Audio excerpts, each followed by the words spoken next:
Well, I suppose we'd better get on with this, hadn't we? No real escaping from it anymore. Hope everyone's enjoyed whatever Turkish league match this is I stuck on for today's weird and wonderful start screen. Try to always find something a little obscure on there. Let's press this button.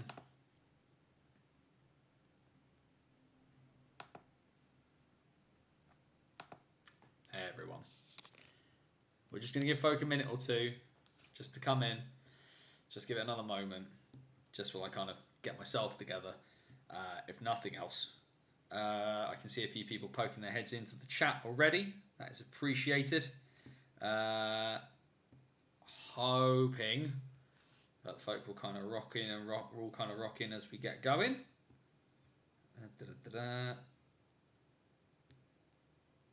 Knowing what the time is, hoping a few folk will join us. Seems to be a few people in, a few of the regulars appear to be in, if nothing else, which is pretty cool. Just checking something on the software. That's just on that. That's fine. Right. We're not going to avoid this any longer. No. Not tonight. Guys, gals, and the gender fluid and all beyond the binary, welcome. It is Wednesday night, it is 8 PM, and welcome back once again to the BOTW What's Current stream. My name is Anthony Russell, and we are here, as we are here every Wednesday night throughout the British Hockey season, to cover all the best from across the National Ice Hockey League. We normally focus on the National Division. That is our bread and butter. That is our home port. However, we try and take the time here on the show. This is the only live show that covers all things across the NHL. We do the National Division as well as Division 1 and Division 2 in the north and in the south. As you can all appreciate, I'm not quite myself today. Not quite as balanced as I would be. However, the National Division is bigger than one team. And it's bigger than this. It's bigger than everything else. And I'm going to make an attempt tonight to try and touch on everything. Now, our friends from A View from the Bridge are going live at 9 o'clock because, as they themselves have said, they are old men and they have hangovers. I am going to talk about Basingstoke now. Let's talk about that and then get it out of the way because a bunch of stuff happened this past weekend that actually we kind of need to talk about. And this isn't a show focused on the Basingstoke Bison. I know I'm very heavily associated with Basingstoke. I know a lot of my writing is about Basingstoke, and I know I have a very strong connection to Basingstoke. But the What's Current stream is a show about the NIHL. It's not about just one club, but it's the biggest story today. And I think we kind of need to talk about it, which is the news that came out just about sort of 22 and a half hours ago, which is that Basingstoke Bison, which is the club I have covered on my site since it started 12 years ago, will not make the start line of the 2023-24 National Division season. And that is due to the fact that there are planned refurbishment works now for the rink. Now, the press release that came out last night was obviously a shock to a lot of people. Not to go kind of too much of an insider thing. My understanding of what happened is that John Neville of Planet Ice was kind of informed of the decision on high. He drove from Leeds to Basingstoke and told the team management and the players face to face yesterday evening. I was on a call with a few other people who are sort of connected to volunteering and stuff with the Bison about just under an hour or so before it went live into the world via that press release that came out at about 9:30 yesterday evening. Now, the as you can imagine, a lot of people have been in bits today. And certainly from a personal perspective, I have waxed and waned in my feelings. For a few people who know, a few people don't, I am a religious man. I am a Christian. And I think it is by the grace of the good Lord that I wasn't at work today. I took today off just as kind of a day in case we needed childcare cover for my son because it's Easter holidays and the like. So the fact I've not been at work today has been really helpful because what it allowed me to do was to sit down and write out a few of my feelings that are up on banners on the wall at wordpress.com. And if you haven't gone and read those, please do. I'm interested to kind of hear what people's thoughts are on how I've managed to kind of articulate myself in a moment of sort of great upset. I apologise to the one person who I've been told I made cry with what I wrote, so really, really sorry about that. But it's a really, really hard time. And I think from a personal perspective, it's really hard to kind of know what to think and what to feel unless I sort of stop and have to sort of think really hard about it. I ended up having to have a nap at about 3 o'clock this afternoon, just because I was just mentally just kind of frayed. I've had a lot of people messaging me, obviously, and I'm really, really thankful for people who've kind of checked in on me from across hockey, across the hockey world, people from clubs who've been through similar, people who haven't, people who've kind of been out of hockey for a while but had heard about the news and had kind of checked on me because, well, this has happened to us, and I thank you for that. The one thing I'm naturally quite worried about as a hockey fan is that we've kind of seen things like this before, where teams have then kind of disappeared. 1 year becomes 2, becomes no more, and that's really hard, and that is always a big worry. And the cynicism of over a decade, nearly 2 decades of watching British hockey kind of scars you a bit. And you think of all, and I mentioned in the thing I wrote today, I think of all the teams just in my time watching British hockey. That my first season watching British hockey saw the demise of the London Racers.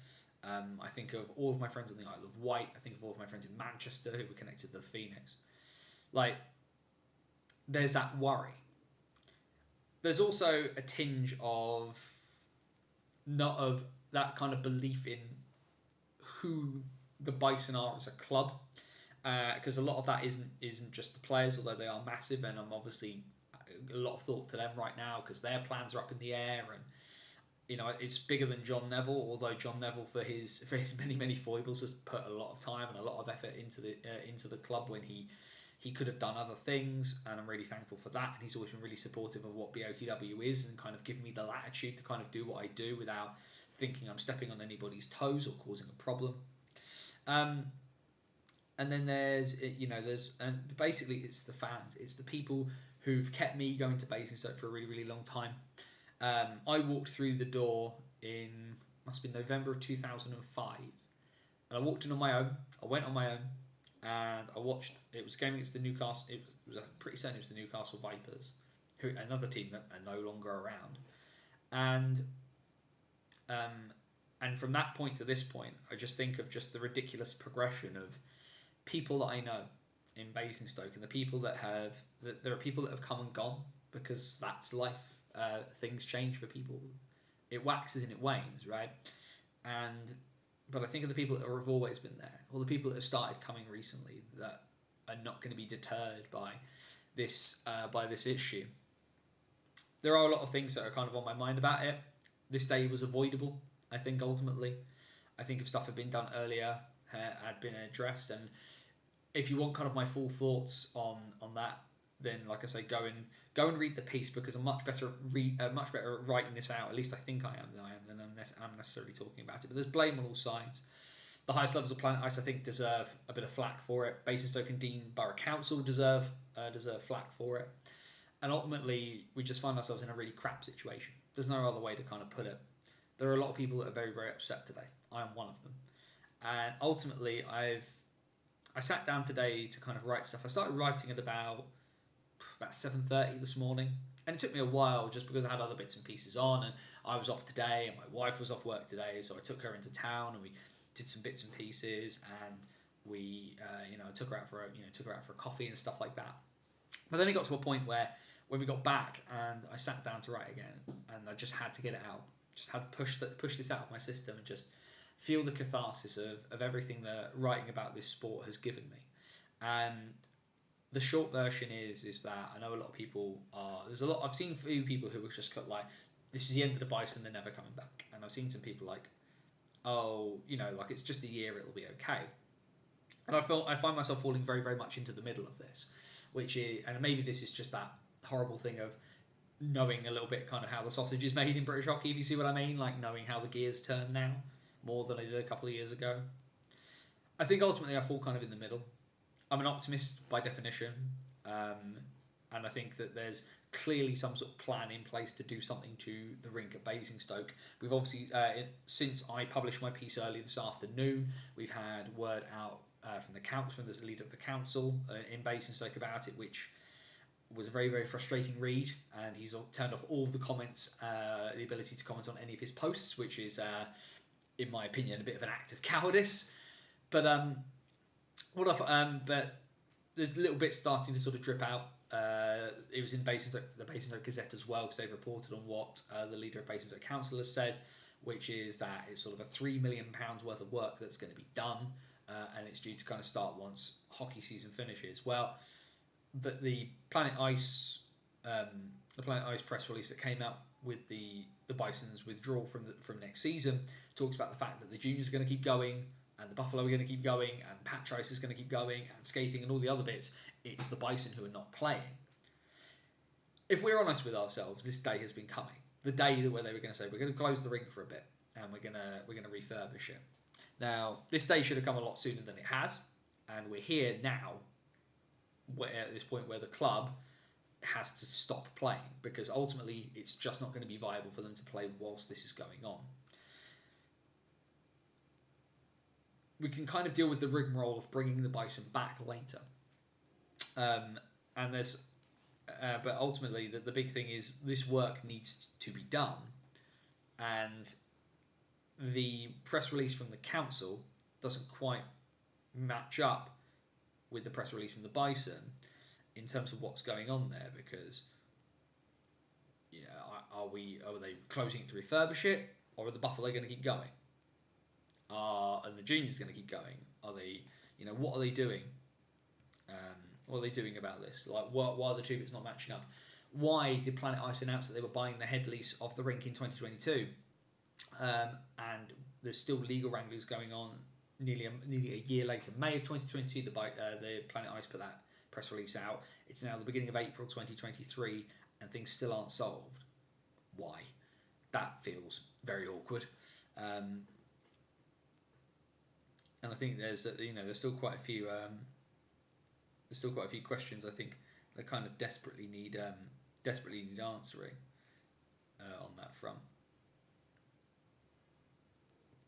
The like I say, I'm sorry for not being quite not being quite as enthusiastic and outgoing as I am. There's a lot of things kind of running around in my head. I've obviously left off a bunch of the stuff I usually say at the beginning, which is the website, bannersonthewall.wordpress.com, which is where I am. If you haven't shared the stream out, please do. Let's get people in here talking about stuff tonight. I think it's just going to be, like I say, there's a lot of good stuff that's happened, and a few other wonky bits in the NIHL that have been talked about, but there's definitely a couple of good bits that we need to talk about here. I'm no expert, but a single season to refurbish the rink doesn't seem long enough, and it's the council and PI, remember, both don't have the best track record for finishing projects on time. No, they definitely don't on that front. I think the thing I think once the work kind of gets started, I think that will be the issue. Like, if it's late, it's late. But I think the big thing will be the how late. Like, if they say the Bison are going to start at home in October, okay, you can live with a couple of weeks on the road to start the year. Bristol had a little bit of a gap before they started in Bristol. If it's going to be ready in the middle of January, then what's the point? You can't play on the road for a couple of months. That's not going to work. And so I think the issue there is going to cause a problem. That one.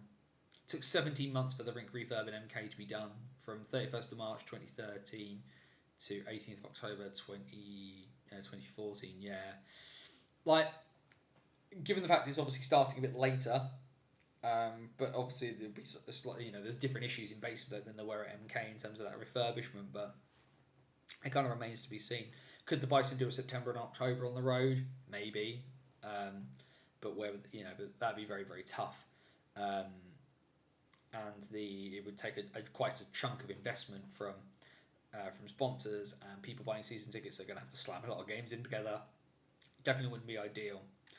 And I'm interested to see what would happen with that. Though, of course, the rink in MK, when it was open, was really good. Still a lot of builder stuff. So I think the Bison were the second game in that rink for the Lightning, and I remember going to that game and just having having builders dust all over my shoes by the time I left MK at that point.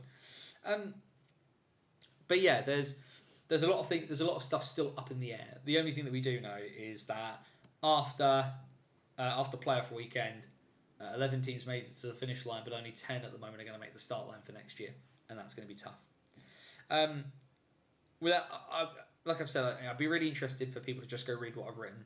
and to kind of talk and to, you know, am I being unrealistic? Am I being unfair? Because I've written it kind of not in haste, but I've written it, you know, in upset, and I'm interested to see whether people think how fair I've been. Andrew, good to see you in the chat. The forum at Billingham took 2 years to complete. That was most of the complex. Yeah, I'm not super familiar with. I'm not very familiar with the refurb that happened at Billingham. So you might have to kind of educate a few of us in the chat who live a bit further south, Andrew, in terms of kind of what happened, what was the sort of starting point and what was the end point. Now, obviously, the forum now is, you know, much better than it was, from my understanding from having spoken to Craig Simpson. So.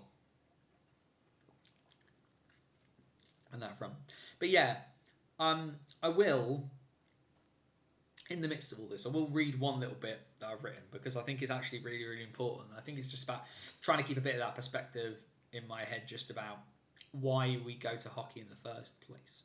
And it's not to kind of toot my own horn, but I'm quite pleased. I thought this bit, I've repeated having written this, I'm quite happy with. I keep reminding myself about here. Bristol was a rush second-hand PA that was full of mould and sound terrible, no internet line, etc. Yeah, is there no other Bison can play? I'll touch on that in a second, Gary, but this is the thing I've said.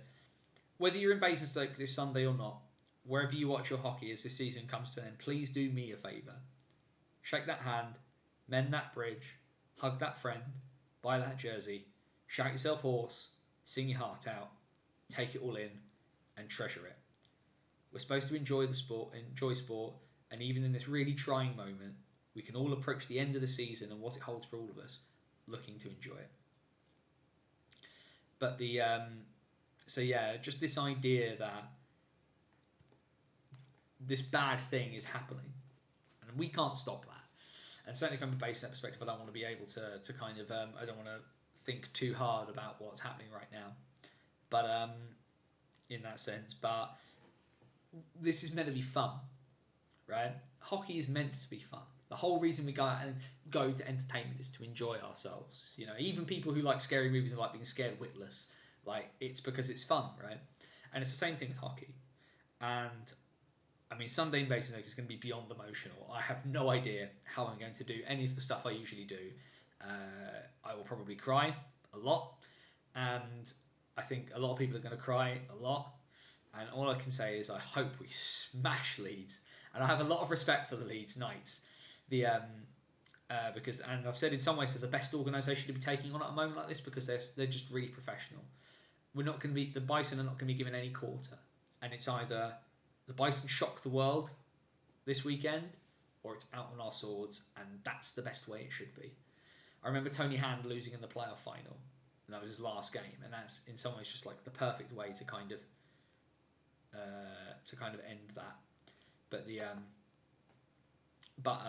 yeah, so like whatever happens at the end of this hockey season, then just please enjoy it. Like, be sad for us in Basingstoke, be sad for all of those other people who've lost their rink and the like, but take a moment to just enjoy wherever you are. And I've said it a while. I said it when the Bees lost Bracknell as a rink, and I said, there, but for the grace of God, go I.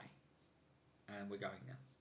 So we just kind of need to keep our chins up and keep pushing through, because whatever happens come Monday, there is a lot of work to be done. And that is to make sure that this one season is only one season, and we move on from there. And we bring this club back, and back to where it belongs, which is fighting for playoff places and fighting for trophies, and doing everything it's done for all of us who are connected to it. And even if you're a fan of another team, there's no rivalries without rivals, my friends. We need them. Let's have a look at some of the stuff in the chat quickly. Way too early to predict, but as you're closer to the Bison, who goes where? Not going to answer that tonight, Alfie. That's a conversation to have in a couple of weeks. I'm not going to do that tonight, mate. Sorry. How are the Buffalo able to play whilst work is being done? I want to say it's due to health and safety, with Div 2 not getting many fans. With Bison gone, the fans may go to watch them. They might do. I'm sure a few people will. I probably will, but I think the thing I'm confused by, and like I say, Sigala, is that there's this disconnect between what Planet Ice have put out and what the council are talking about. So it's a bit hard to kind of know on that one. Will I go watch the Buffalo? Yes, I will probably go and watch at least a good couple of Buffalo games. I'll clear up something else in a second about that. But yeah, so a few people I'm certain will. The hardcore will. I don't know what other people do. I've seen some people talking about going to Guildford, which I will not do. I'm unsure what I do. I mean, I've had a conversation with my wife about it. My wife is long suffering in terms of hockey, but I've been doing hockey longer than I've known her, so I think she understands that. And I've talked about things like maybe going to Gosport or going to Slough and watching the Jets. There's other bits and pieces. I think the other thing as well for me, and there's been a few questions about it, and it's in the piece as well, so I'll say it here for people to hear. Banners on the Wall is not stopping. I'm not going to stop. I'm not going to stop doing what I do. I'm not going to stop writing. The NHL is not stopping. There's a 10-team national division. There might even be an 11-team national division by the start of next season. My belief is that there will not be. There's Div 1 I live on the south coast. I've got Solent, who have battled and they might be a fun team to go watch for a year. I'm also aware that I kind of have this position within that I've kind of carved out for myself within British hockey, that I need to I have a skill set I can offer to clubs, and once the Bison season is finished, I suppose I'm kind of open to offers for a year. I know the Bison are obviously working on bits and pieces to kind of keep people connected as to kind of what's going on, and I of course will be involved in that in some way, shape and form. But there's a lot of stuff I can do that I have skill sets to offer that I think I can kind of offer around now, that I won't be doing so much for one team here. But Banners on the Wall is not going anywhere. Banners on the Wall has been my outlet for over a decade now, and this is a blow to me personally, but it is not the end of what I am doing here. If nothing else, I think there's still a lot to be done. There's different ways to do it. There's different things for me to do, and like I said, I think I have a skill set that I can offer around, and other teams now for a year maybe can benefit from that. And so I'm open to listening to people about stuff, but what I do is what I do. BOTW is not going anywhere. Rest assured. Even when the Bison have to finally pause things, and I think they're going to pause things hopefully with a playoff trophy in their hands come Sunday the 16th of April. But yeah, there's definitely the ability for me to kind of do some different things, and I've got some options now of kind of where I go and what I do.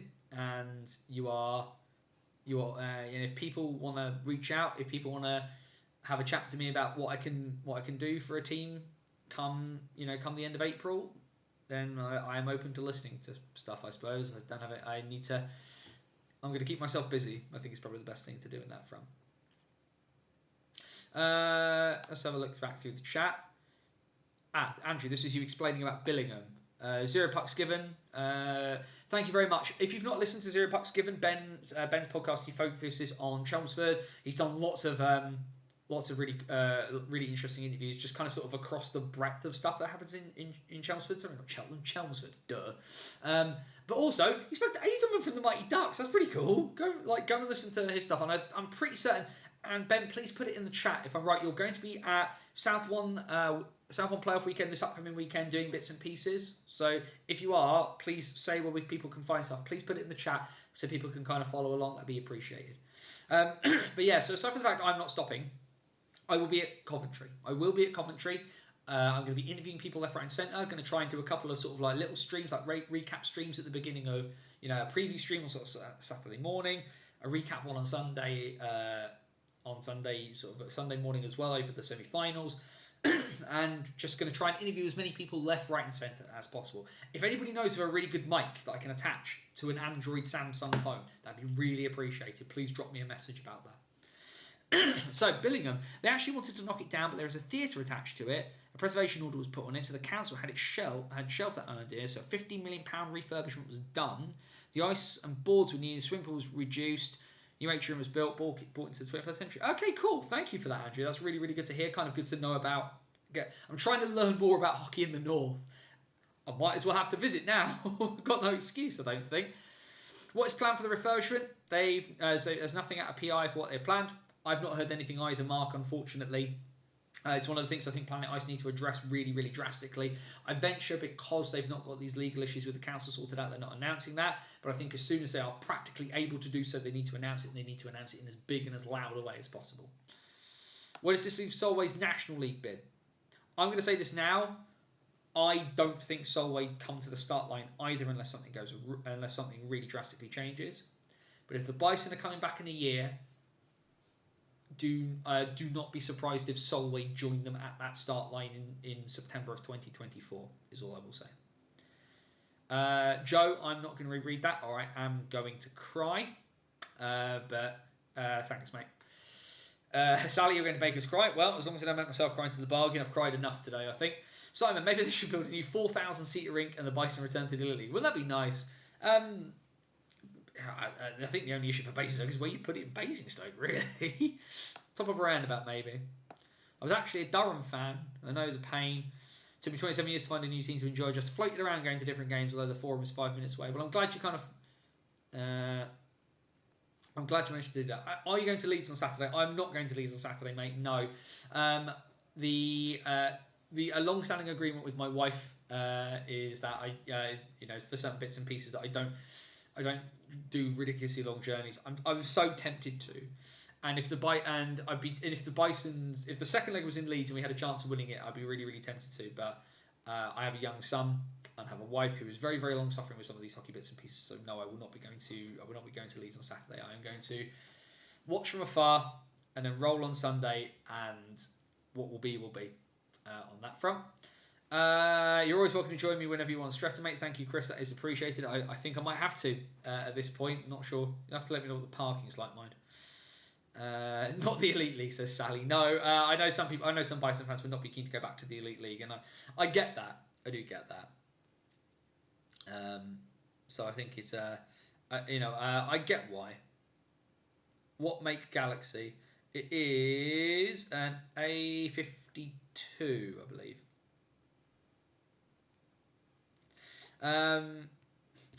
What's your thoughts on the Bison game plan this weekend? Stay in the game in Leeds and go for it at home.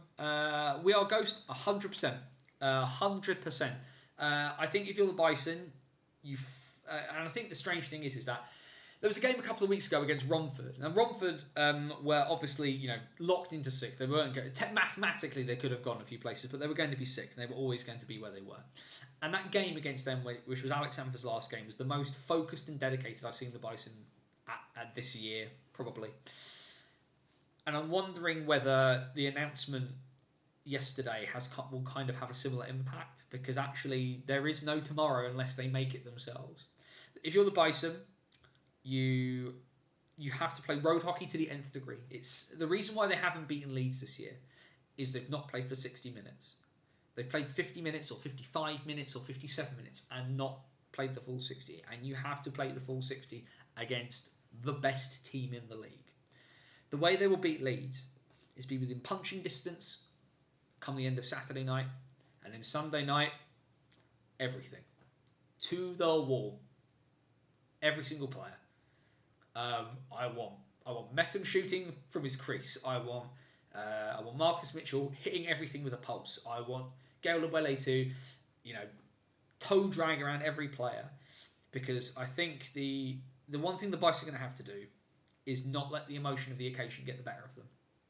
Locked in for 60 minutes, have a game plan and play it. And I'll sound like an idiot for saying it, Leeds are beatable.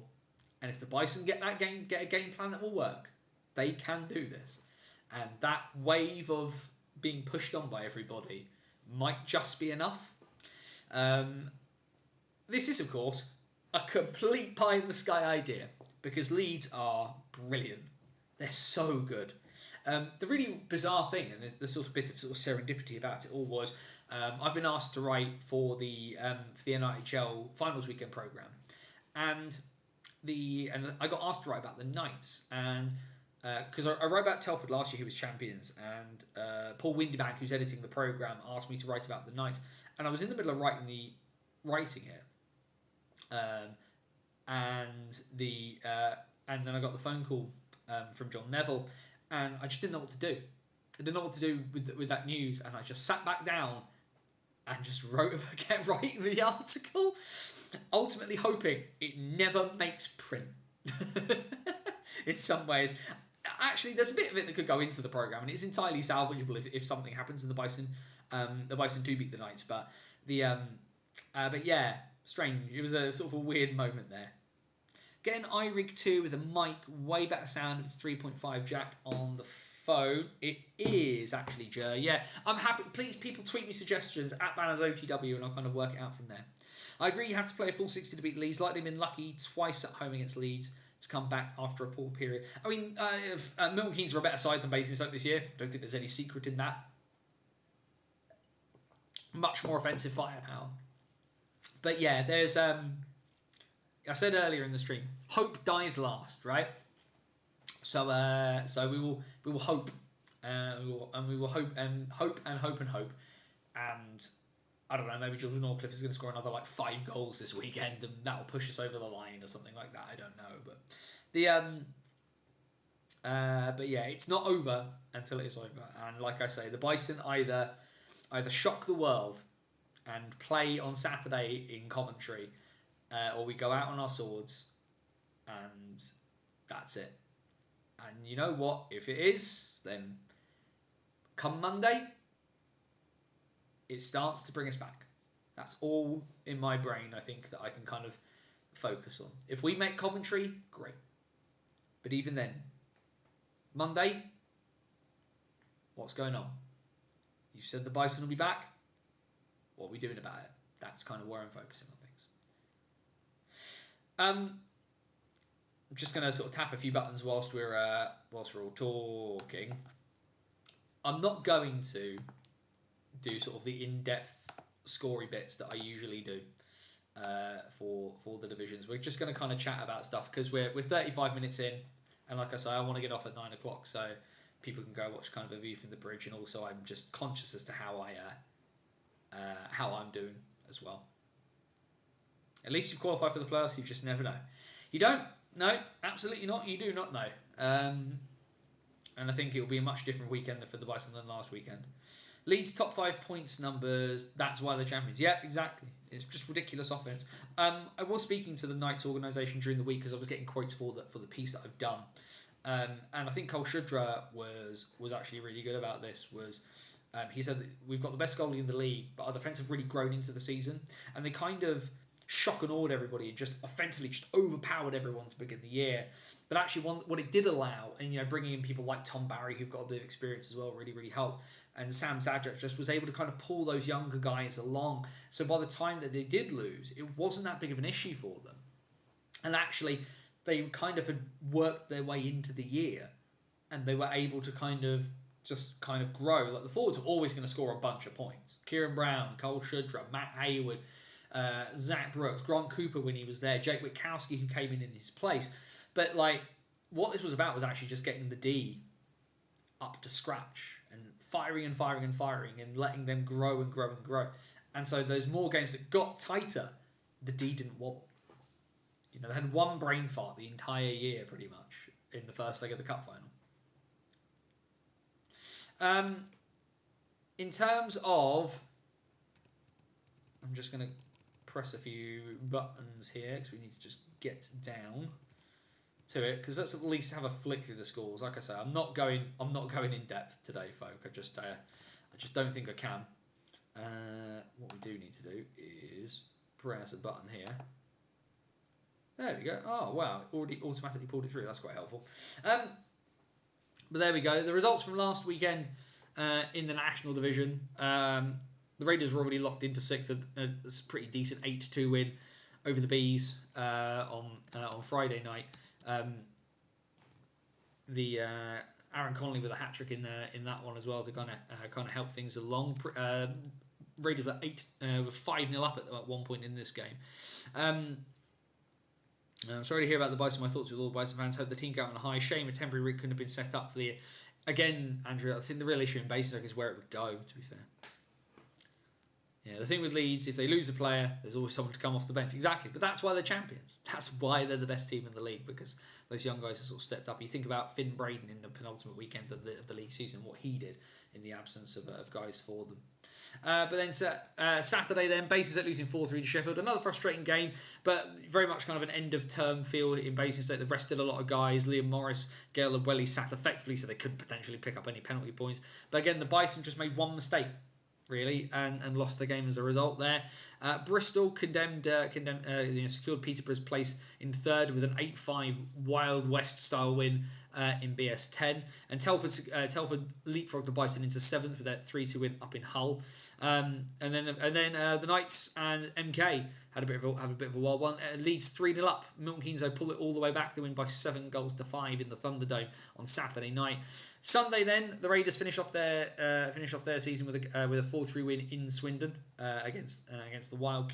Sorry, that was on Saturday, wasn't it? Saturday was Raiders winning 4-3. Swindon beat the Bees 7-5 on Sunday at the Hangar. James Galazzi's last game with the Bees finishing their season in the regular season. Of course, that is James Galazzi finished. He is retired now. We wish him all the best for what happens to him going forward.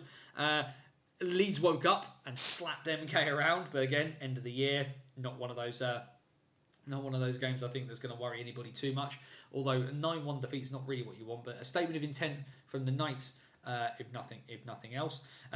Hull finish off their debut campaign in the league with an 8-7 overtime win. Credit to Peterborough, who pulled back goals very, very late to take this to OT.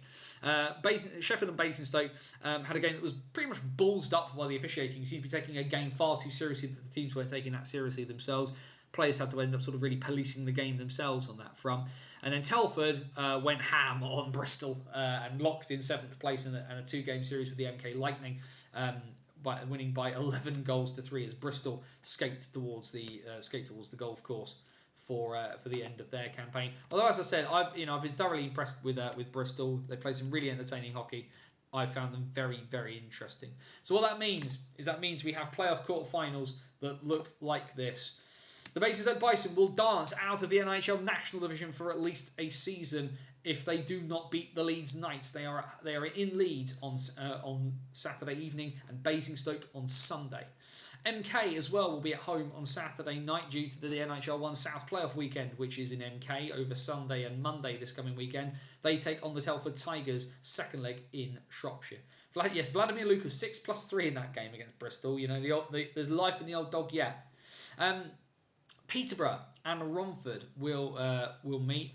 Unsure which way round that is. I assume the Raiders are at home on the Saturday evening, and Peterborough have been very clear they were going to take the second leg in Peterborough. So that will be in Romford on Saturday night, Peterborough on the Sunday. And then the game we've known about for a couple of weeks that's been coming, which is Sheffield and Swindon. They will go on Friday night and Saturday. So by the end of Saturday, we will have one qualifier already locked in for the Coventry weekend. So with that, it's time to talk about some good stuff that happened, because we have our first 2 playoff winners already set up, and we'll start up in Widnes with the Division 2 North playoff weekend, and the 2 teams that we expected to make it through to the final did make it through to the final, albeit it was a tight one for the Telford Tigers, a 4-3 win. They're only playing Leeds on Saturday because Leeds are at home on Sunday. Indeed, works for me either way, and it's worked out quite well. Haven't changed second leg due to other incidents. No worries, Joe. In Romford Saturday. Okay, gotcha. Yes, I thought it probably would be. But yeah, so in Division 2 in the North. So Telford, they squeaked by Sutton by 4-3. Sutton have been a really interesting side to keep tabs on from a distance this year. But they constantly tried to throw a spanner in everybody's works, but didn't get there in the end. Unfortunately for Altrincham, who qualified by managed to qualify by that ridiculous comeback win against the Sting, where they were 5-1 down and 1 in OT. Hull, the league champions, smacked them by 9-1. But then, as we can see there, it did not go the league champions' way. The Jets last year lost the league title but won the playoffs. This year they win the league title, but the playoff trophy goes to Telford, the Tigers, with a 6-1 win. So congratulations to Telford Tigers too, and their roster and their coaching staff. These two sides will meet again after the end of everybody else's season. The North 2 Cup final to be played later on after the national finals weekend. So still some hockey to be played in North 2, and Hull and Telford will continue to dance their dance that has been that way for all the trophies in North 2 for the last 2 seasons. And then down south, Alexandra Palace, and well, there was one team who was determined to just piss on everybody's chips. Joe Scutts and I joked last week that the winner of Peterborough and Invicta was there to make up the numbers, and we all owe the Invicta Mustangs a massive, massive apology. On Saturday, they battered away the league champions Bristol in style. A 7-1 win for the Kent side over Bristol, who of course won the league title on those awarded games and beating Guildford to the punch by a point. Both Guildford and Bristol were very, very keen on the fact they wanted each other in the final, and neither of them did. The Haringey Huskies, in front of their home fans, managed to shut out the Guildford Phoenix. That's something that's definitely not happened a lot over the last couple of years. And the Phoenix, who had come close to every trophy, end this season with none at all. Last year's Grand Slam, I suppose in some ways, the only way was down, and it ended for them on Saturday in Ali Pali. But then the hometown crowd could not find a way to drive the Huskies on. The Huskies fall short in the playoff final again. The Invicta Mustangs, with a 7-2 win, gallop up the hill to Alexandra Palace and ride back out to Kent with the playoff trophy in hand. Massive congratulations. The number 5 seed runs the table. They beat Peterborough in an absolute ding-dong of a quarter-final series to then beat the league champions, to then beat the hometown team. And at least one, with the Dynamos having won the South 1 Cup, the playoff trophy for South 2 also goes to Gillingham. So congratulations to both Telford and Invicta. And then we need to talk about something that's going to make Joe Scutts cry. Sorry, the playoffs in South 1, and there's been a lot of controversy about the playoff formats because there's a bunch of different information flying around. And it's been caused, in part, by the fact that Romford managed to just upset everybody and beat Slough. Romford winning over 2 legs against the Slough Jets meant that it threw a slight spanner in the works, because people were of the belief, certainly Streatham were, that they would be playing the lowest placed seed, which would be Romford, as they were the 6th place team, whereas everybody else said, but we've been told that the winner of that game plays the winner of that game regardless. And what it caused basically was, one, it caused Joe Scutts a whopping great headache, and it caused everybody to just argue a lot on social media. And ultimately, the NIHL have not really kind of said an awful lot about anything, really. They've not made any kind of announcement, although now it seems that Streatham are playing Romford, and Solent will play Invicta on Milton Keynes on Easter Sunday. And like I say, just the lack of communication about what has happened here. Certainly from my understanding of bits and pieces, there was no... what was said wasn't actually changed in the rules of competition. And that caused a massive palaver. So they've just had to revert back to what they did last year, which was reseeding at the semi-final stage, which caused an argument last year as well. How this has happened again is beyond me. And I think ultimately, if it's not in there, somebody needs to put it in the rules of competition now and organise it now, so it is all sorted.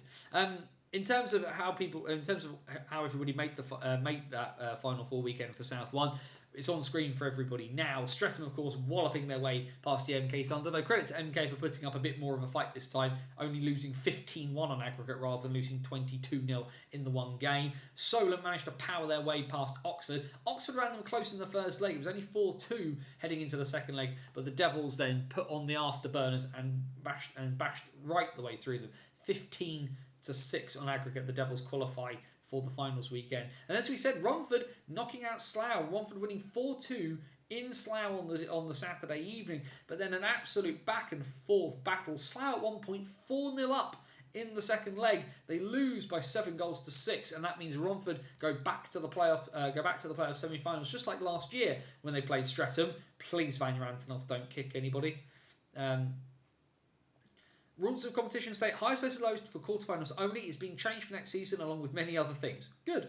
But then a repeat of the cup final in the south as well. And Invicta, well, they beat Chelmsford again. A 7-all tie in the second leg there, but it's not enough after Invicta won the first leg by 4-2. It means Invicta go back to finals weekend thanks to an 11-9 aggregate win over the Chieftains. And then in North 1, it was all relatively straightforward because all the top four seeds managed to win, which was nice. Unsurprisingly, Solway managed to edge their way past Nottingham, whose streak managed to fail for Sunday, which was very, very frustrating. But a 21-1 win for the Sharks, who, as we say, head into that Division 1 national final on Sunday in Coventry with a bunch of momentum behind them, and they will be odds-on favourites again to repeat when finals weekend for North 1 comes around in Altrincham this weekend. Billingham managed to wet their way past Blackburn but a scare a bit in the second leg. Only a 3-all tie, but having to had an 8-2 first leg win. You think that maybe it was just a case of Billingham of just locking this game down. Whitley, well, they had back-to-back 6-goal games as they managed to push their way past the D-side Dragons, back in the league, of course, after their absence for the better part of 2 years, thanks to COVID and the rink being used as a vaccination centre. Very disappointed with Solway, only 21 goals. Slackers and shirkers, a lot of them up in Dumfries.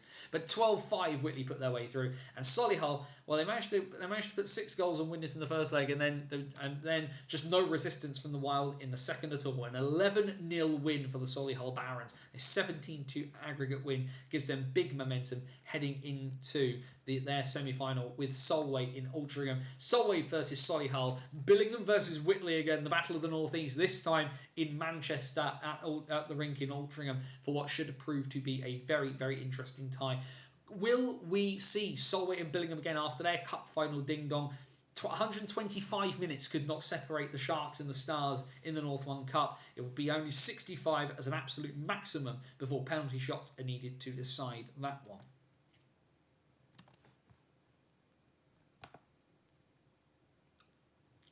And that, ladies and gentlemen, is the advantage of playoffs, because there's just fewer games and everything to kind of think about. There's obviously as well been a few other bits of news, a couple of bits of signing news obviously recently as well. Stuart Mogg has re-signed with the Bees, so the captain is back there, Mr. Reliable.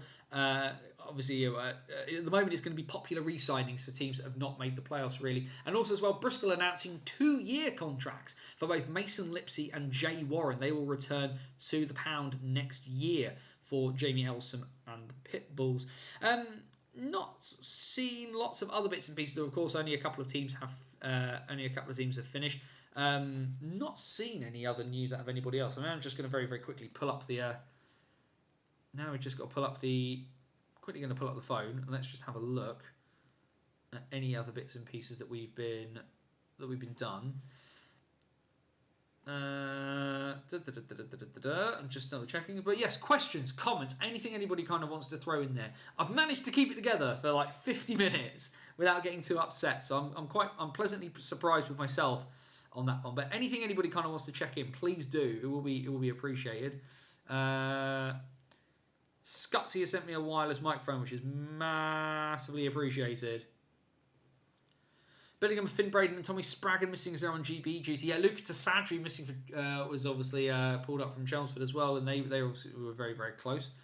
That looks like an interesting one, Joe. The only thing I would say, Mr. Scutts, is you did recommend something to Mr. Callahan for what he had. Although that looks pretty decent actually. Okay, so that could be interesting. That could be interesting. I don't know which one, because you recommended one to Ben Callahan for the stuff he does with the Wildcats. So I don't know whether that one will be suitable, but that's really helpful, Joe. Thank you very much for that. Let's just double check any other news. Sheffield re-signed a bunch. They did. Apologies, Jonathan. That's really, really bad of me. Got poked by the Steel Dogs about this because they said, "Oh, it wasn't understated for people in the room," but they didn't put it on their social media for absolutely ages. And even then, it was just like one post where they sort of shoved everybody together on that. And I just thought it was a bit strange, really, because me being me, I'd be sort of tying everything into kind of post in as many places at once, but I mean that's up to the dogs to do.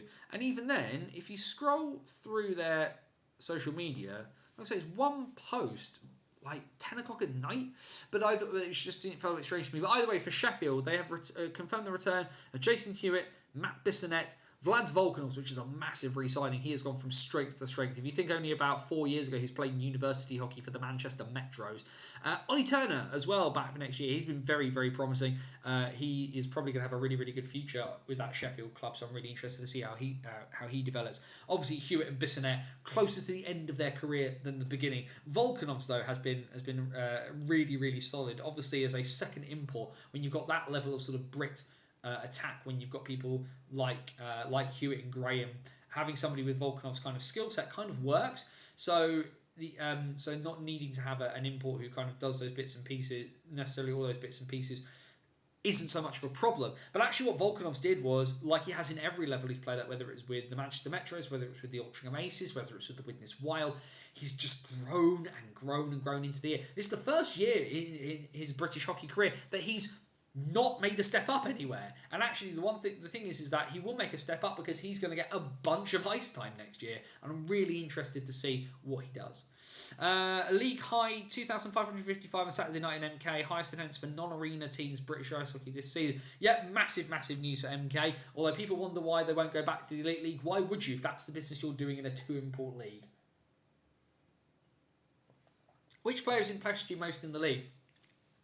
In the National Division, Andrew, that's a cheat, because it's Kieran Brown, because he's going to be league MVP again, because he's the best player in the league by quite some distance and scored 121 points. There was a question that was actually asked the other night on 4,000 and counting. I know what he was talking about it, but who's underrated? I know that Jamie McElroy is really, really big on Vlad's Volkanovs. I like Vlad's Volkanovs as well. One player I think actually, and he's not on a very good team, but one player I think who doesn't get the amount of recognition he deserves for how important he is to his team and the amount of work he puts in is Ryan Webb at the Bees. Really, really impressed with Ryan Webb. And I think he doesn't, because he's on the Bees, and because he's kind of this sort of depth guy who kind of bounces between second and third line and just kind of does a bit of everything, I don't think he gets the recognition he deserves for the effort he puts in. I think he's a really good, really hard worker. Jay Warren, I like Jay Warren as well. I had a National League player who asked to remain nameless who said Jay Warren is one of the best players at his role in the division. Who else have I been impressed by this year when I've seen them? I'm just trying to think. I'm always impressed by Finn Howes. I like Finn Howes. Finn Braden, though.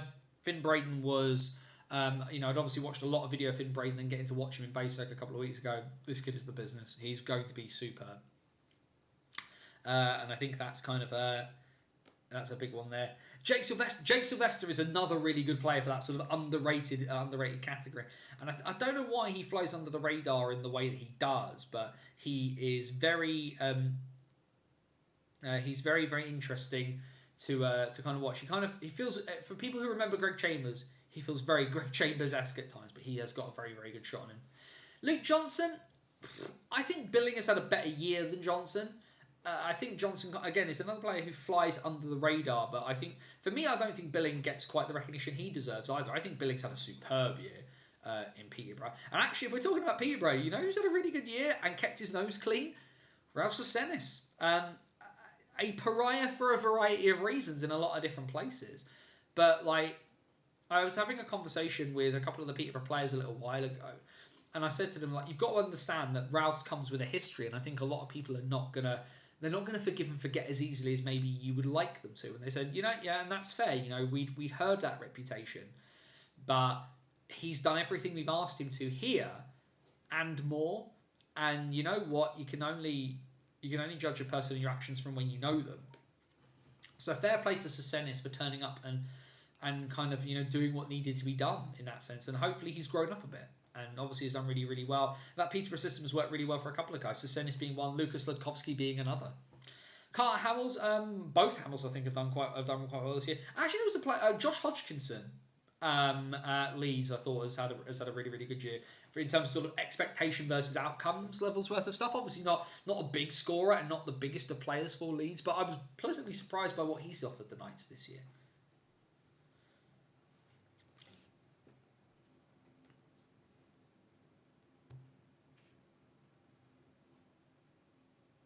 Dum dum dum dum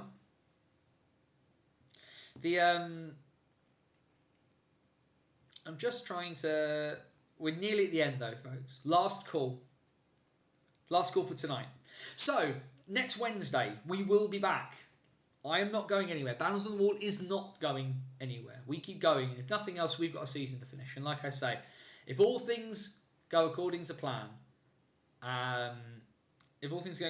maybe, just maybe, just maybe, the Hollywood ending is the ending we get. And if it's not, maybe we get the Rocky one ending, and that's not the end of the world either. So it's cool. But thank you for sticking with me on what's been a really tough night. In some ways, it's been helpful. Dylan here, yeah. I like Ethan. Was a very big fan of Ethan. Malik Martelli, very very good. Yeah. I think I'm just trying to think of. I need to think about other under 21s who've been really really good in this league. Finn Ulrich's been very good for Hull. I think he's been very impactful for Hull. But yeah, a bunch of stuff there to kind of be thinking about. I'm just conscious, like I say, I'm just trying to not overexert myself. I've been very tired, very, very tired today, as it were. Who's my final four? Milton Keynes, Raiders, Sheffield, Basingstoke. And I had to say it, Jamie. Had to say it. Sorry, Peterborough.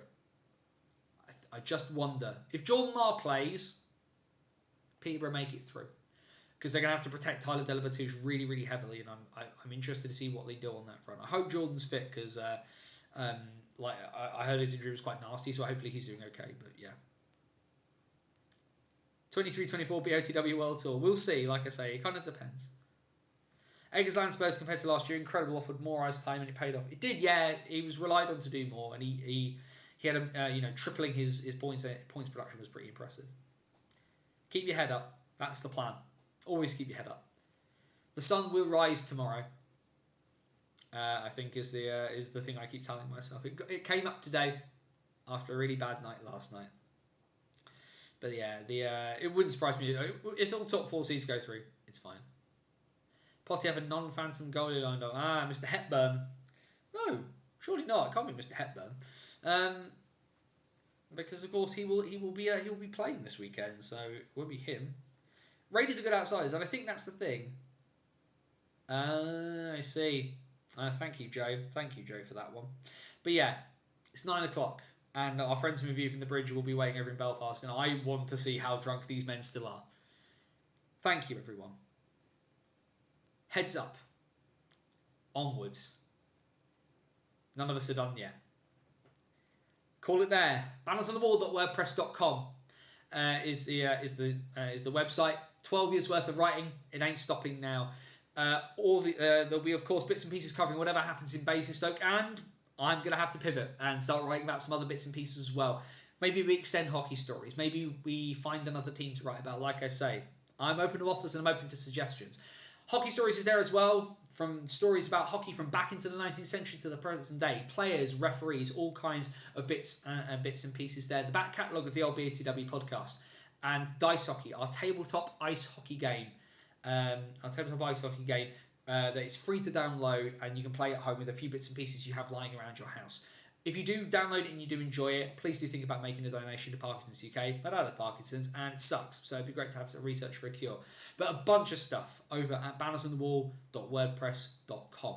Facebook.com/bannersonthewall. If you like getting things for your Facebook newsfeed, best thing to do is to go and like the page over there. Everything that goes on the website and the links for this go there. Twitter is the best place to kind of keep up with my rolling commentary about everything that's going on. That's at BannersOTW over there on Twitter. And then of course there's here on YouTube. If you haven't already, like, subscribe, share, do all of those crazy things. We'll be here for at least another 2 weeks, and then popping up again through the off season before next September.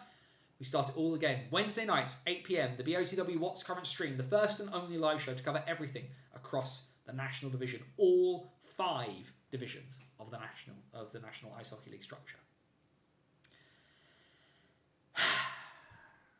Well, I did it all the way through. Didn't cry once. I'm going to say it and fake it till I make it. Be happy.